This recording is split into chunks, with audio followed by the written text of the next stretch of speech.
In past years, I've addressed the most pressing dietary issues of our time. Like, what's the healthiest variety of apple?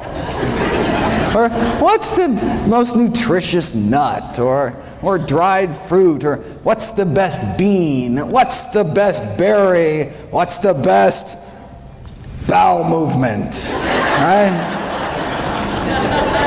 We had fun. People got to vote. You know, some folk came away all huffy. You know, especially the New Yorkers back there. But this year, I thought I'd lighten it up and answer: what's the best way to prevent death?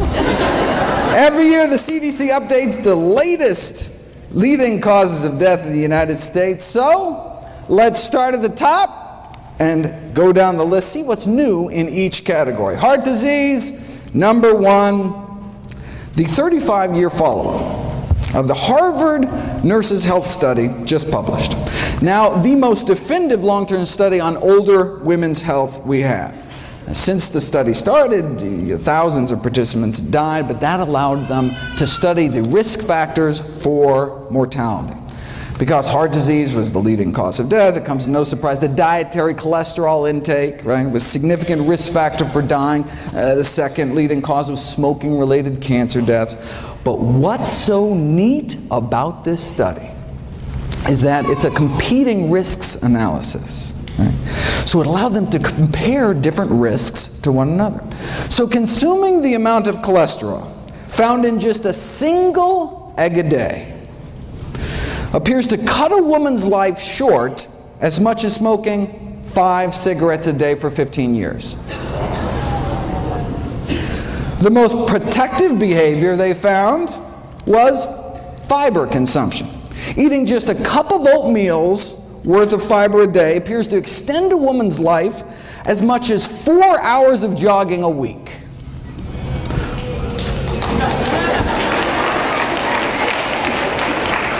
Though you can do both.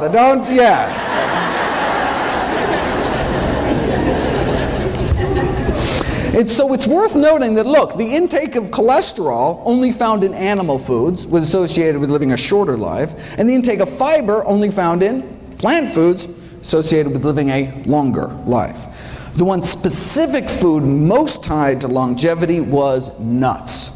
You also appear to get 4 hours of weekly jogging benefit eating just 2 handfuls of nuts a week. All right. Yeah, heart disease, number one cause of death, but what if your cholesterol is normal, right? Hear that all the time from patients, right? Have to break it to them. Look, having a normal cholesterol in a society where it's normal to drop dead of a heart attack, not necessarily a good thing. And remember, it's our number one killer, right? In a huge study last year, most heart attack patients fell within the recommended targets for cholesterol, demonstrating that the current diet guidelines just are not low enough to cut heart attack risk. Close to half of heart attack victims had cholesterol levels classified in the guidelines as optimal, though I'm not sure their grieving spouses and orphan children will take much comfort in that fact. What is considered optimal is still way too high. Yeah, having a below average cholesterol, reduces your risk, but as the editor-in-chief of the American Journal of Cardiology wrote more than a decade ago, it's time to shift, right, from just decreasing risk to actually preventing and arresting atherosclerosis. We don't want low risk, we want no risk. How do you do it? Well, for the buildup of plaque in our arteries to cease, it appears that we have to get our total cholesterol down to be about 150, right? In other words, the cholesterol must be lowered to that of your average pure vegetarian. Now, but because relatively few people are willing to abide by the vegetarian lifestyle, drugs are required, to get down to similar levels, right? So it's our choice. Now notice though, even though the average vegan has a cholesterol of 150, it doesn't mean that all vegans have 150. That's why I do free cholesterol screenings here at Summerfest. Stop by my table, a little drop of blood, just take a couple minutes.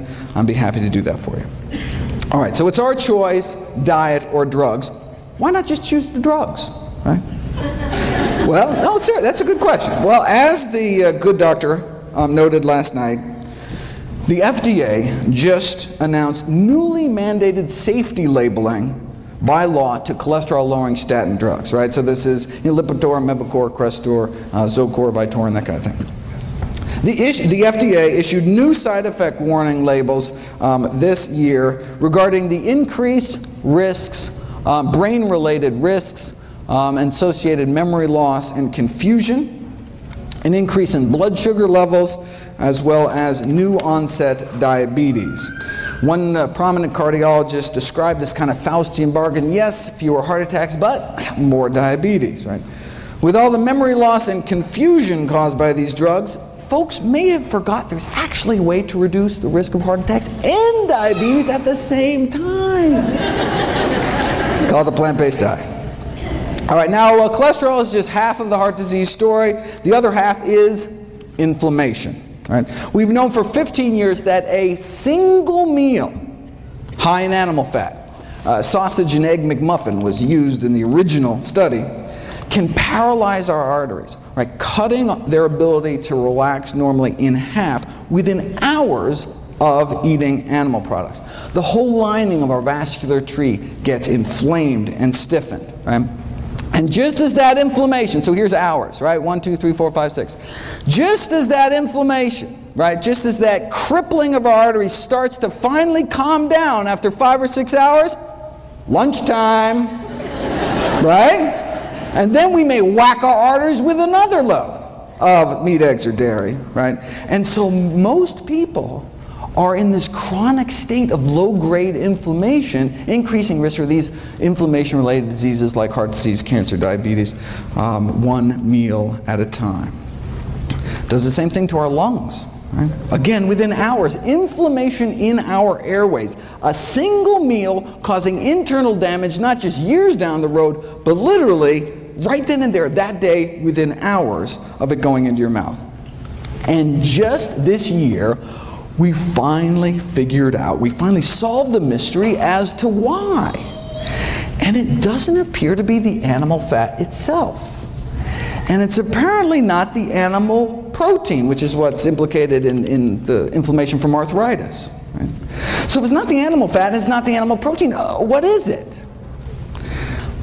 The whole thing is a crazy, cool detective story that I'll be putting in a series of videos next week, actually, July 4th, July 5th, July 6th. But I'll just cut to the chase, spoiler alert. After a meal of animal products, people suffer from endotoxemia. Their bloodstream becomes awash with bacterial toxins, known as endotoxins, that are present in the animal products. So, I mean, no wonder our body goes crazy. These dead meat bacteria toxins aren't destroyed by stomach acid, aren't destroyed by pancreatic enzymes, right? Aren't destroyed by cooking. They tried boiling meat for hours, still didn't work.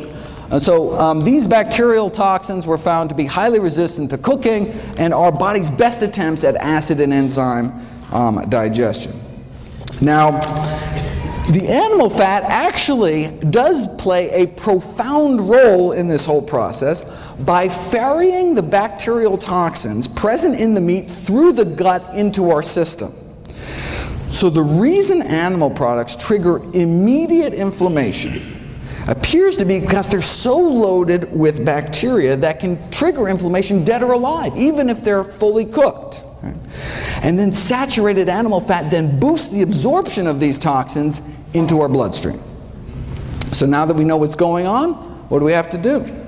Well, from a 2012 follow-up, well, the most obvious solution to this metabolic endotoxemia, okay, well, we can reduce saturated fat intake, which in this country is mostly cheese and chicken, but the Western diet is not conducive to this mode of action, and it is difficult for patients to comply with this request. Right? So what? Let's not even tell them, right? I mean,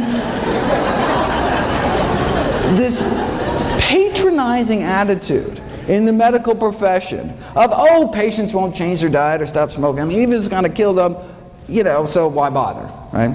That attitude may be one of the real leading causes of death. But let's get back.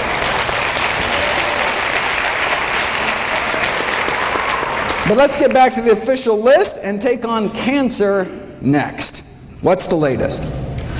Well, we know from the largest forward-looking study on diet and cancer ever performed by humanity, the incidence of all cancers combined lower among vegetarians than meat eaters, especially some of the fastest growing tumors like lymphomas and leukemias. And for that, the worst meat was actually poultry, chicken.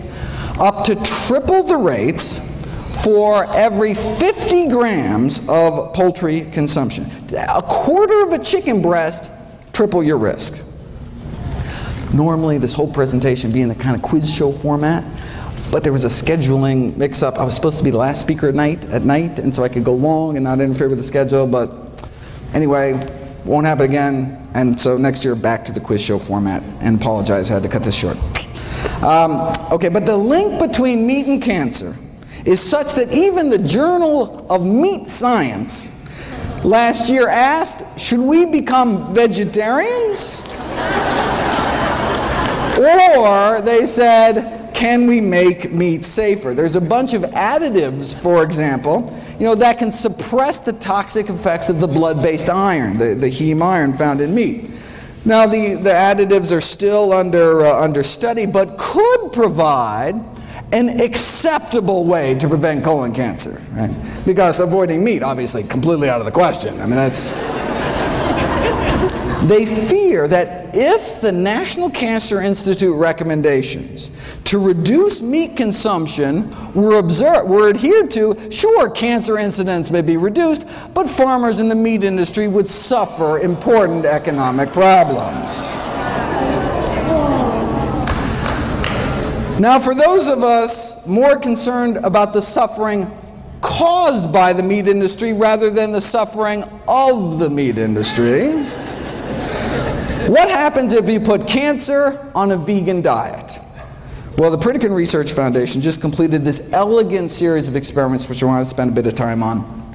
Simple experiments. They put people on different diets, draw their blood, and then drip their blood on cancer cells growing in a petri dish, and just stood back to see whose blood was better at suppressing cancer growth. They're the ones that published that study showing that the blood of those on a vegan diet was dramatically less hospitable to cancer. Now, even the blood of those on a standard American diet fights cancer. I mean, if it didn't, everybody'd be dead, right? It's just that the blood of those eating vegan fights about 8 times better.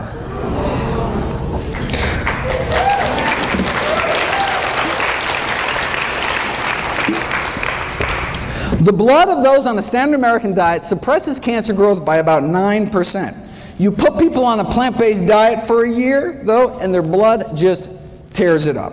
Right? The blood circulating through the bodies of vegans has nearly 8 times the stopping power when it comes to cancer cell growth. Now, this is for prostate cancer, most common cancer among men. For women, it's breast cancer.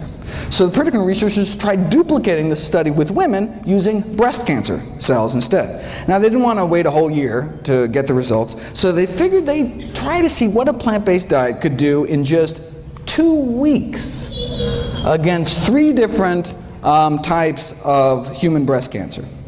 This is the before, cancer growth rates powering away at 100%, and then this is after eating a plant-based diet for just 14 days. Now, slowing down cancer growth is great, but getting rid of them, getting rid of cancer cells is even better. This is before and after measuring cancer cell death, right? This is the before, and this is the after, pre and post plants. The same blood now coursing through these women's bodies gained the power to significantly slow down and stop breast cancer growth thanks to just 2 weeks of eating a plant-based diet. What kind of blood do we want in our body? What kind of immune system, right? Do we want blood that's just kind of roll over when new cancer cells pop up, right? Or do we want blood circulating to every nook and cranny within our bodies with the power to slow down and stop them. Now, this strengthening of cancer defenses was after 14 days of a plant-based diet and exercise. They were out walking 30 to 60 minutes a day. Right? Wait, well, maybe the only reason their bodies became, so effective at suppressing cancer cell growth was because of the exercise. Maybe diet didn't have anything to do with it. So they put it to the test. This is measuring cancer cell clearance. And this is what we saw before, the effect of blood taken from those eating a plant-based diet, in this case for 14 years, along with mild exercise, just like walking every day, right? So, plant-based diets, walking, that's the kind of cancer cell clearance you get. Now, compare that to the cancer-stopping power of your average sedentary. You see this little burger, apple? Oh, sorry, I can't. All right. On the website, it's a little, okay, but okay. Okay, compared to the cancer-stopping power of your average sedentary meat eater, which is basically non-existent. Okay. But what about this middle group? Now, this middle group, instead of 14 years on a plant-based diet, they had 14 years of the standard American diet, but had daily strenuous hour-long exercise, like boot camp this morning. Seriously, calisthenics, right? They wanted to know, if you exercise hard enough and long enough, can you rival some strolling vegans? All right. Let's find out. And exercise worked, no question, right? But literally 5,000 hours in the gym, no match for a plant-based diet.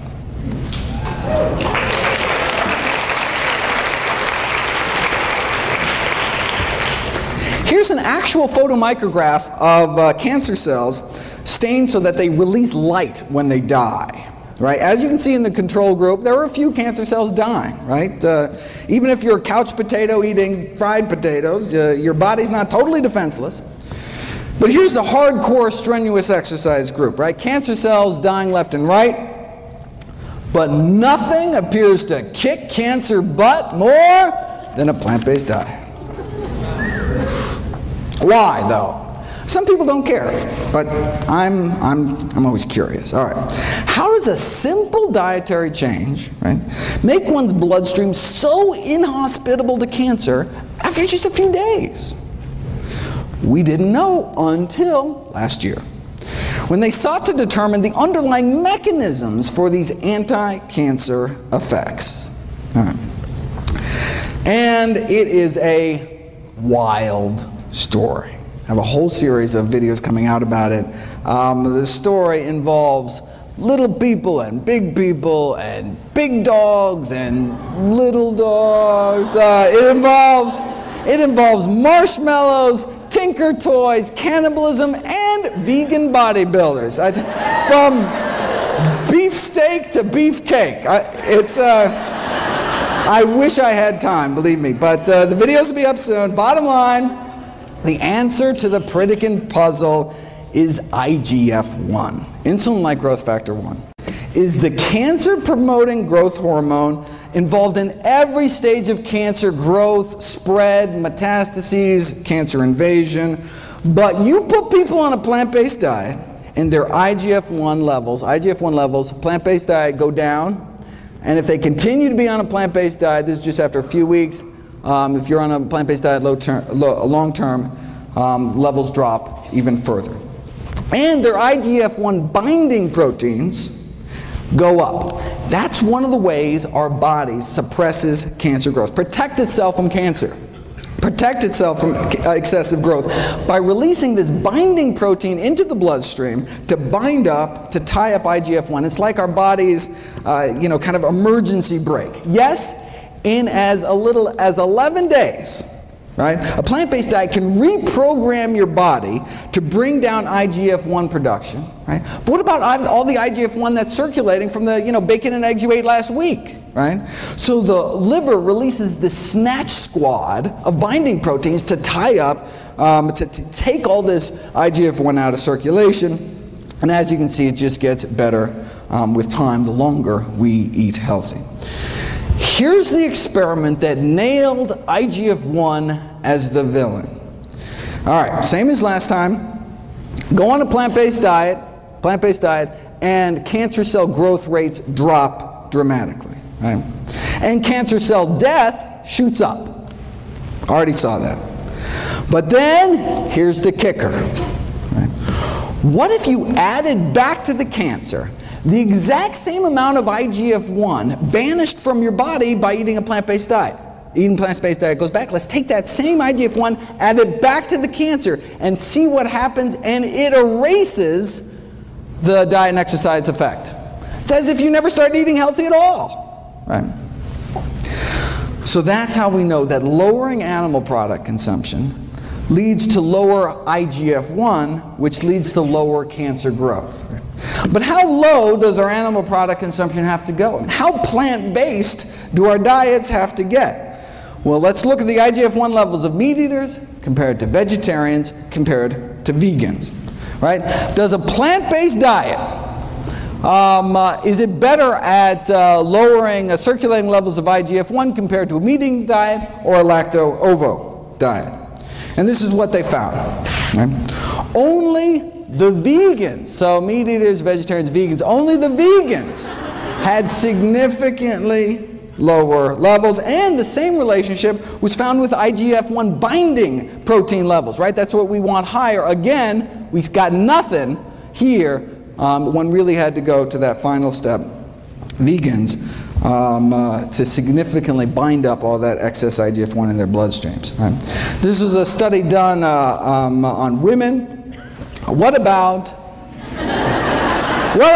vegan men? They found the same thing.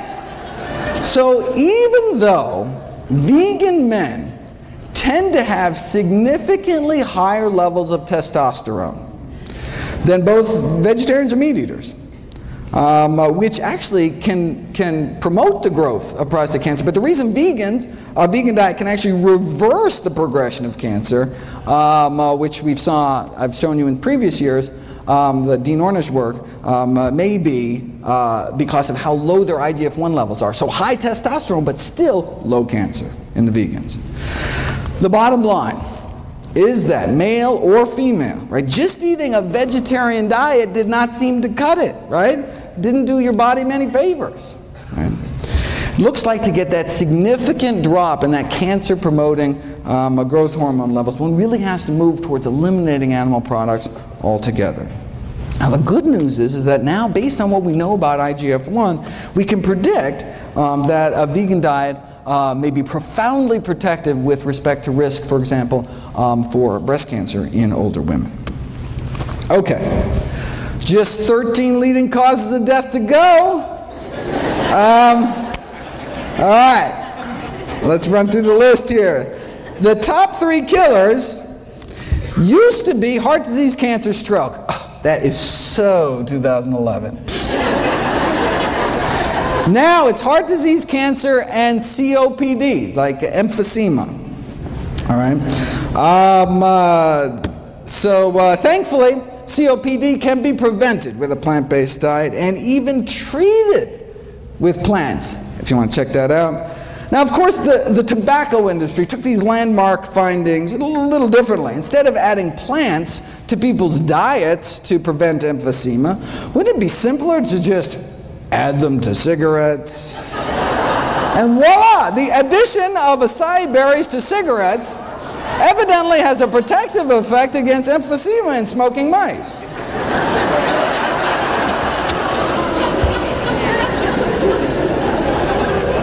Next, they're going to start putting berries in meat, right? I couldn't make this up, people. Look at this. Adding fruit extracts to burgers, right?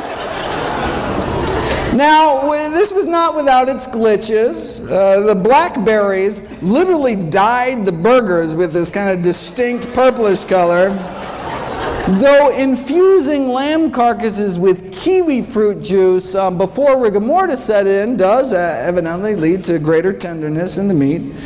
And it is possible to improve the nutritional profile of frankfurters by adding ground up grape seeds, though there were complaints that the grape seed particles, right, were visible in the final product.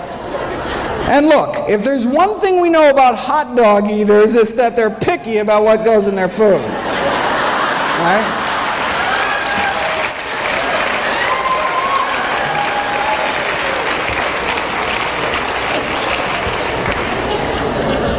Pig anus, okay, but grape seeds?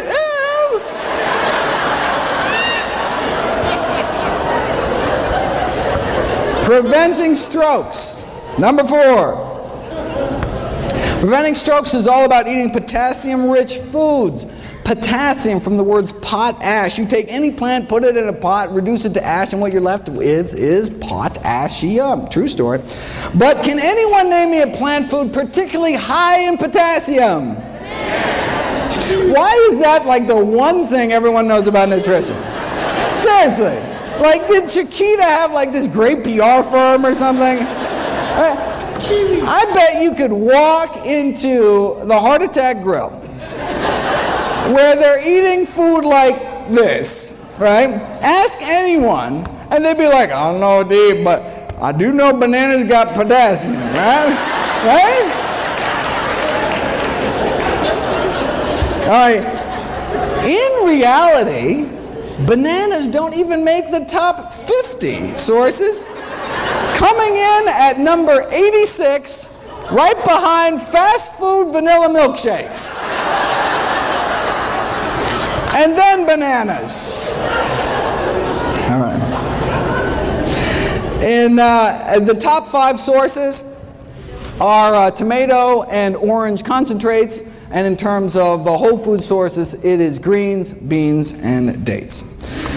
In fact, if you look at the next leading cause of death, right, bananas could be downright dangerous.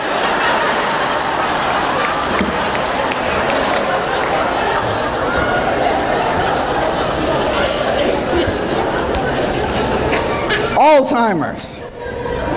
Alzheimer's now our 6th leading cause of death. We've known for 20 years now that those who eat meat, red or white, including poultry and fish, were between 2 and 3 times more likely to become demented compared to vegetarians.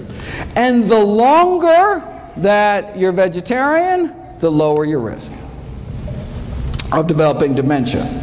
But the exciting new research is actually on treating Alzheimer's using these natural plant remedies, which actually beat out placebo and worked as well as the leading Alzheimer's drug. Again, on the website, all for free.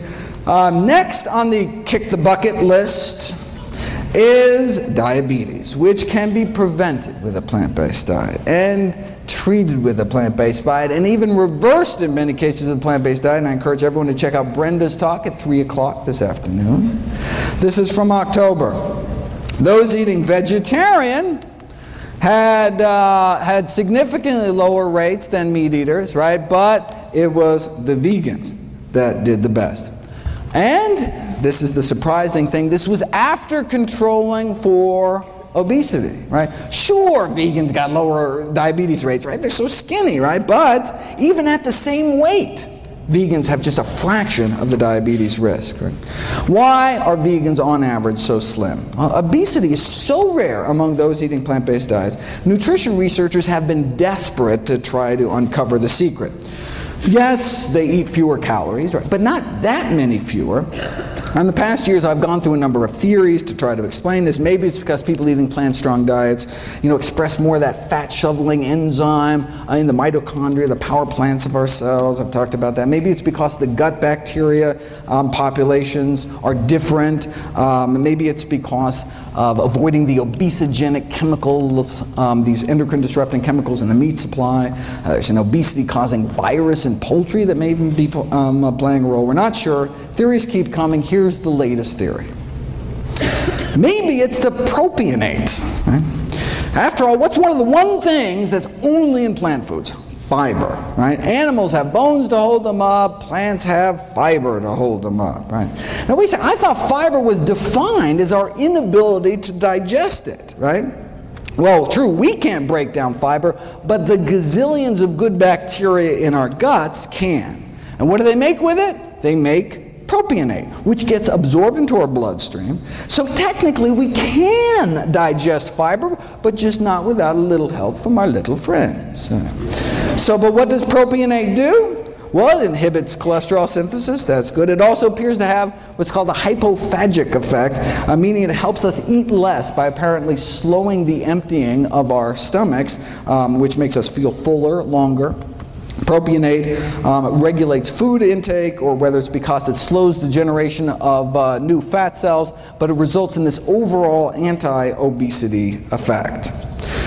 And we can actually boost the populations of these good bacteria in our guts without taking probiotics, just by eating vegetarian, right? Because we're feeding our little friends with fiber. Animal foods also tend to be kind of calorically dense. For example, to walk off the calories found in a single pat of butter, you'd have to add an extra 700 yards to your evening stroll that day, right? Or a quarter-mile jog to each sardine we put in our mouth, right? And that's just the edible part, right? And any who choose to eat 2 chicken legs better get out on their own 2 legs and go run an extra 3 miles that day to outrun weight gain, right? And that's for steamed chicken, skin removed. Here's the latest. Meat consumption and prospective weight gain, right? We're talking hundreds of thousands of men and women studied across 10 countries with weight gain measured over a 5-year period. What did they find? Total meat consumption associated with weight gain in men and women. The conclusion is that the decrease in meat consumption may improve weight management. And this was after controlling for initial weight and physical activity, education level, smoking status, total energy intake. What? That's the kicker. This was after controlling for calories, right? The link between meat and weight gain remained even after controlling for calories, meaning you have 2 people eating the same number of calories, the one eating more meat may gain more weight. They even calculated how much more. Intake of 250 grams of meat a day, which is nothing compared to what the U.S. Eats, will lead to an annual weight gain of 422 grams, higher than the weight gain experienced with the same calorie diet with lower meat content. Right? After 5 years, the weight gain would be about 5 pounds more. So same calories, yet 5 pounds heavier eating meat. And steak was nothing. The strongest relationship between annual weight gain was observed for poultry. Right? Let's say you start out at a normal weight, eat a hamburger every day. Right? Well, this is how much extra weight you'd gain in addition to the calories that are present. And if you ate the same number of calories instead of processed meat, like a ham sandwich with 3 slices of deli meat, you'd be up to here. And then half a chicken breast puts you up to here, again, above and beyond the calories. Right? In conclusion, our results indicate that meat intake positively associated with weight gain. This persisted after adjusting for energy intake, and therefore we're in favor of this public health recommendation to decrease meat consumption for health improvement. For more, make sure to check out the meat industry's take on this study, very interesting, as well as PCRM's wonderful work trying to put a vegan diet to work in a corporate setting. Kidney failure, 8th leading cause of death, can be prevented with a plant-based diet, can be treated with a plant-based diet. Why? Because our kidneys are highly vascular organs, right? That's why kidneys look so red inside. Right? Our 2 little kidneys filter through our entire bloodstream. And so, if the standard American diet is so toxic to blood vessels in our heart, brain, and pelvis, leading to heart attack, stroke, sexual dysfunction, what might it be doing to our kidneys? Long story short, Harvard researchers found 3 significant risk factors for declining kidney function, meaning you start to lose protein out of your urine. Your body's not supposed to be peeing out its protein. The 3 risk factors for declining kidney function were animal protein, animal fat, and cholesterol. Right? It's not protein, it's not fat. Animal protein, animal fat. No relationship found with plant protein and plant fat. Not only do vegans appear to have better kidney function, but dramatic improvements were found treating kidney failure patients with pure vegetarian diets after just 1 week. All right. Leading killer number 9 is people dying from respiratory infections. Check out my video, Kale and the Immune System, talking about the immunostimulatory effects of kale. Is there anything kale can't do? And if you look at my video, Boosting Immunity Through Diet, which is actually, if you can see this, June 28th, this is just the video of the day that went up on Wednesday. You can see that eating just a few extra fruits and vegetables can significantly improve one's immune response to pneumococcal pneumonia. Suicide is number 10. Now, last year at Summerfest, I talked about improving mood through diet. We know vegetarian diets have been associated with healthier mood states, but you don't know if it's cause and effect until you put it to the test. And that's what was done this year. You take regular meat eaters and you remove meat, fish, poultry, and eggs in this study from their diets. And you can see a significant improvement in mood scores after just 2 weeks. I mean, it can take drugs like Prozac, months to take effect. In fact, the way drugs like Prozac work is they boost the levels of the so-called happiness hormone serotonin. Did you know that there is serotonin in plants? I had no idea. I certainly didn't. But there's serotonin and dopamine and all sorts of human neurotransmitters in plants. So much so, there's been a call to start treating depression with high-content sources of serotonin. Like plantains, pineapples, bananas, kiwis, plums, and tomatoes. Right? And what's the side effects? You get a little seed stuck in your teeth or something? Right? Maybe that's why high intake of fruits, vegetables, mushrooms, and soy associated with decreased prevalence of depression. Maybe that's why improved behavior in teenagers was significantly associated with higher intakes of leafy green vegetables and fresh fruit. For more, keep an eye out for my videos on the wrong way to boost serotonin, which is by these tryptophan supplements, a better way to raise serotonin to fight things like premenstrual depression, and then the best way, as reported in this double-blind, placebo-controlled crossover study on the successful use of butternut squash seeds in the treatment of social anxiety disorder, for example. Amazing. How might a plant-based diet prevent systemic infections? Well, meat-borne bacteria can directly invade one's bloodstream through the intestinal wall, or in women can creep up into their bladder. Just this month, June 2012, we have direct DNA fingerprinting proof, finally, right, that women eating meat are getting urinary tract infections from eating meat contaminated with fecal bacteria that then crawl up into their bladder. Right? And chickens are the most likely reservoir. Wait a second. You can't sell unsafe cars. You can't sell unsafe toys. How is it legal to sell unsafe meat? Well, they do it by blaming the consumer. Right? As one USDA poultry microbiologist said, raw meats are not idiot-proof. They can be mishandled, and when they are, it's like handling a hand grenade. You pull the pin, someone's going to get hurt. See, if we get sick, it's our fault. Right? Now, while some may question the wisdom of selling hand grenades in supermarkets, the USDA poultry expert disagrees. Says, I think the consumer has the most responsibility, but just refuses to accept it. Right? Just like a car company saying, yeah, we installed faulty brakes, but it's your fault for not putting your kid in a seatbelt. Right? A director at the Centers for Disease Control responded famously to this kind of blame the victim attitude from the meat industry. Is it reasonable, she asked, if a consumer undercooks a hamburger that their 3-year-old dies? Is that reasonable? Not to worry though, the meat industry's on it. All right, they just got FDA approval for a bacteria-eating virus to spray on the meat.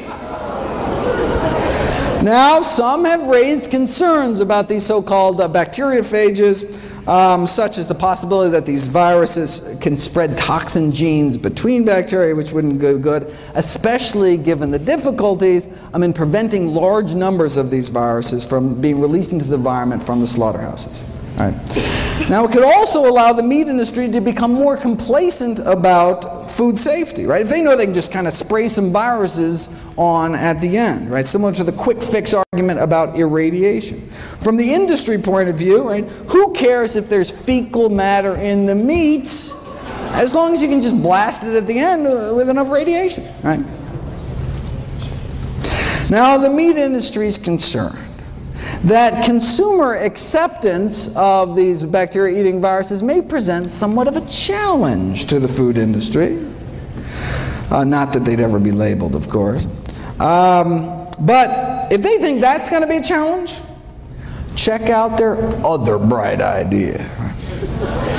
The effects of extracted housefly pupae on chilled pork preservation. This is a sciencey way of saying they want to smear a maggot mixture on the meat. Now, it's a low-cost, simple method. Think about it.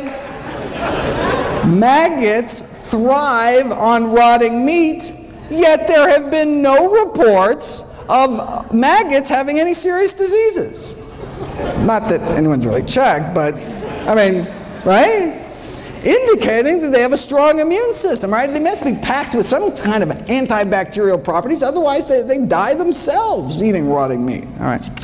So, they took maggots that were 3 days old, washed them, dried them, kind of toweled them off, put them in a tissue blender, kind of a little Vitamix action there, and then voila, safer meat.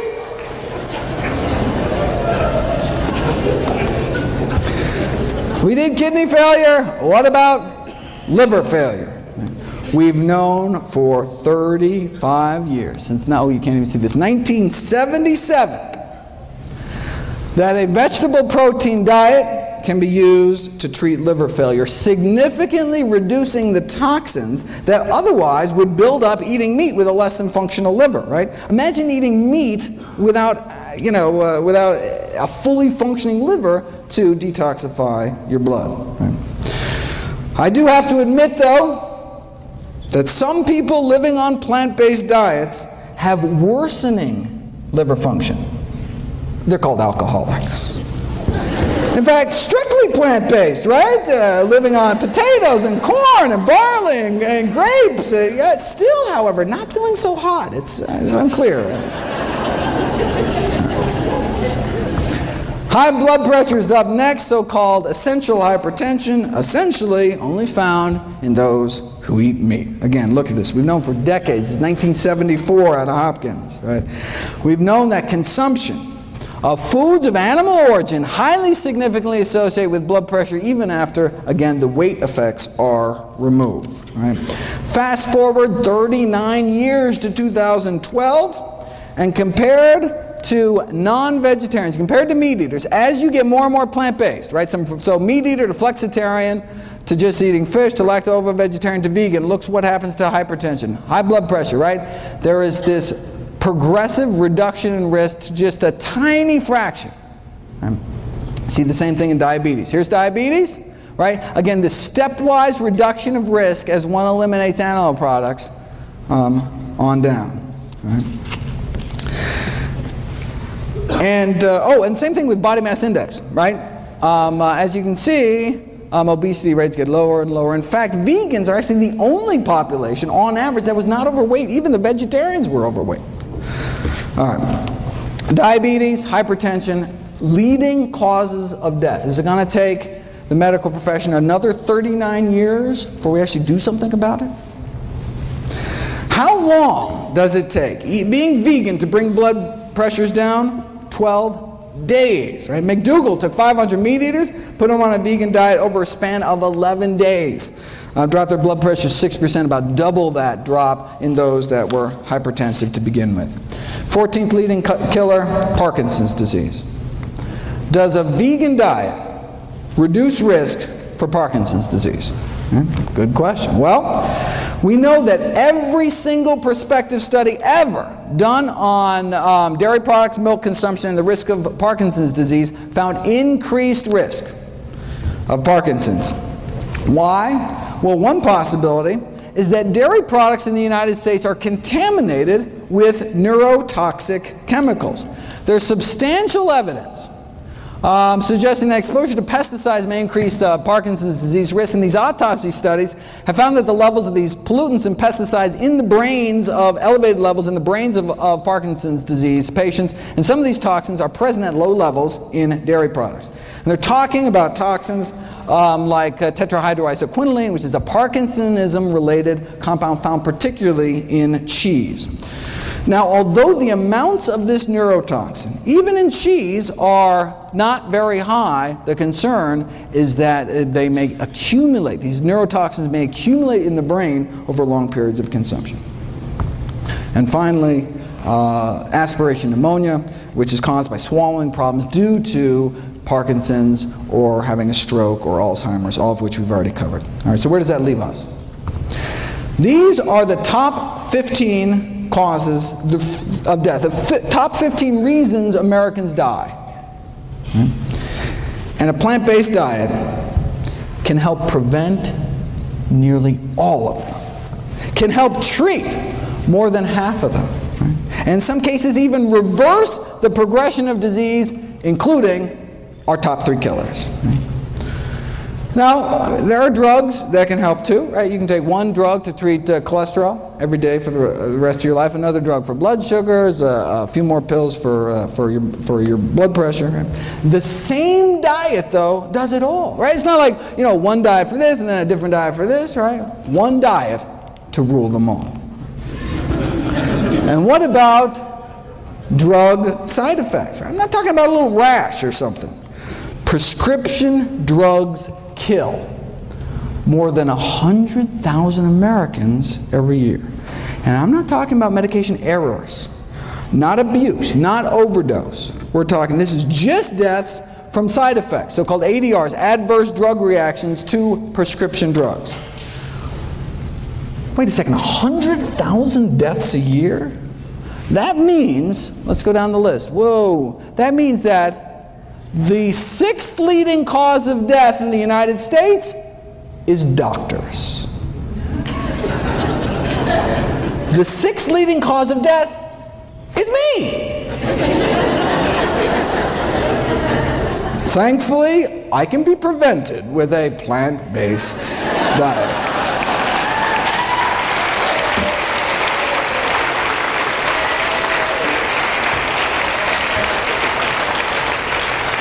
Seriously though, compared to 15,000 American vegetarians, meat eaters had about twice the odds of being on aspirin, sleeping pills, tranquilizers, antacids, painkillers, blood pressure medications, laxatives, and insulin, right? So plant-based diets are great for people that don't like taking drugs, don't like paying for drugs, and of course don't like risking adverse effects, right?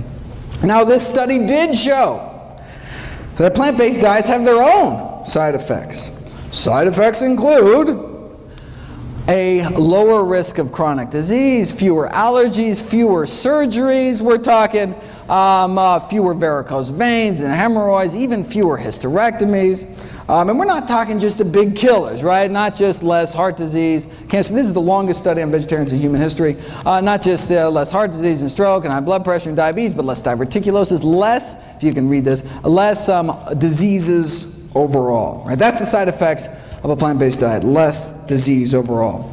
Here's the allergies thing. Again, longest running study on vegetarians in history. Women who eat meat compared to vegetarians appear to have a 30% greater risk of reporting chemical allergies, 24% asthma, more drug allergies, even more bee sting allergies, 15% more hay fever. A new side effect of plant-based diets we just learned about last year, fewer cataracts, right? That's what we get, fewer cataracts, the leading cause of blindness and vision loss. Compared to those just eating a single serving of meat a day, right, in one meal, those eating half a serving a day dropped their risk 15%. Just eat fish, dropped about 21%. Get rid of fish, dropped 30%. Get rid of eggs and dairy, full 40% drop in risk. Right. And that's all in addition to my favorite side effect of plant-based diets, helping to prevent 15 out of our 16 top killers. Want to solve the healthcare crisis? I've got a suggestion. Imagine if our nation embraced a plant-based diet. Right? Imagine if we just significantly cut back on meat. Well, there's actually one country that did it. After World War II, Finland joined us and started packing on the meat, eggs, and dairy. And by 1970s, the mortality rate from heart disease of Finnish men was the highest in the world, even put us to shame. So, look, they didn't want to die, so they got serious. Heart disease is caused by high cholesterol. High cholesterol is caused by high saturated fat intake. So the main focus of the strategy was to reduce the high saturated fat intake in the country. So this means here that's cheese, chicken, cake, and pork, basically. All right. So a berry project was launched to help dairy farmers switch to berry farming, right? Whatever it took.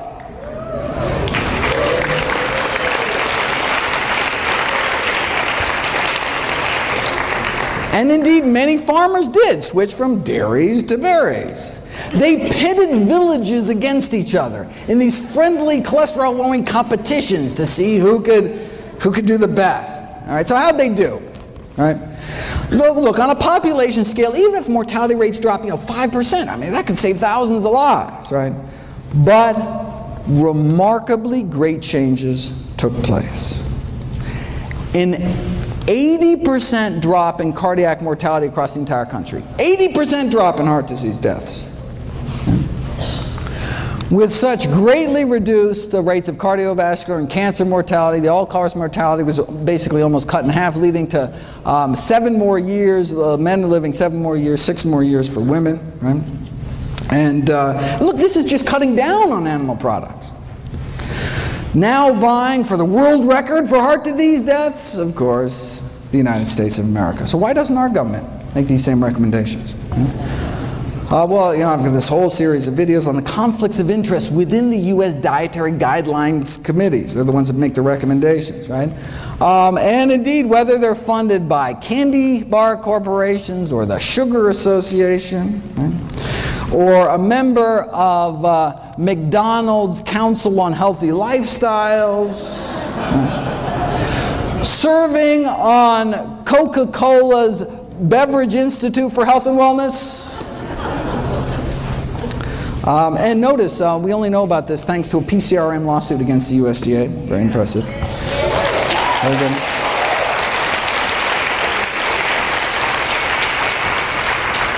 One committee member served as the Duncan Hines brand girl and then as the Crisco brand girl. These are the folks, all right, dictate U.S. nutrition policy, right? If you read the official dietary guideline recommendations, you'll note that there is no discussion at all of the scientific research on the health consequences of eating meat. Why? Because if the committee actually discussed this research, it would be unable to justify its recommendation to eat meat at all, as the research would show that meat increases the risk for chronic diseases, contrary to the purpose of having dietary guidelines in the first place, right? Thus, by simply ignoring the research, the committee is able to come to a conclusion that would otherwise look improper, right? All right. So they can't even talk about the science. Right? We know that a plant-based diet, fruits, vegetables, whole grains, legumes, no meat, reverses heart disease, completely prevents death from heart disease, slows the progression of cancer, and the almost identical diet promoted by the World Cancer Research Fund, prevent cancer, based on the largest review of scientific studies to date. But again, right, they can't even talk about the science because how could they justify anything but a plant-based diet? Let me end with what's probably the best summary of nutrition policy in the United States that I've ever seen. The new dietary guidelines have been released. Right? They tell us to eat healthier, but not as healthy as to noticeably affect any corporate profits. Thank you very much.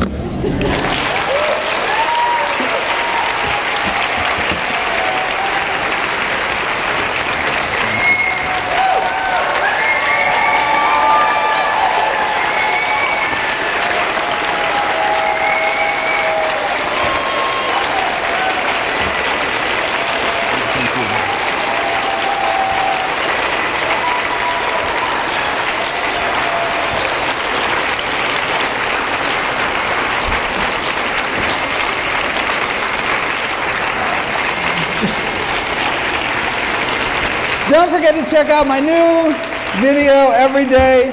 Please share the site with friends and family. Buy them all DVDs, all proceeds to charity. And remember, please feel free to stop by for a free cholesterol check. See everybody there.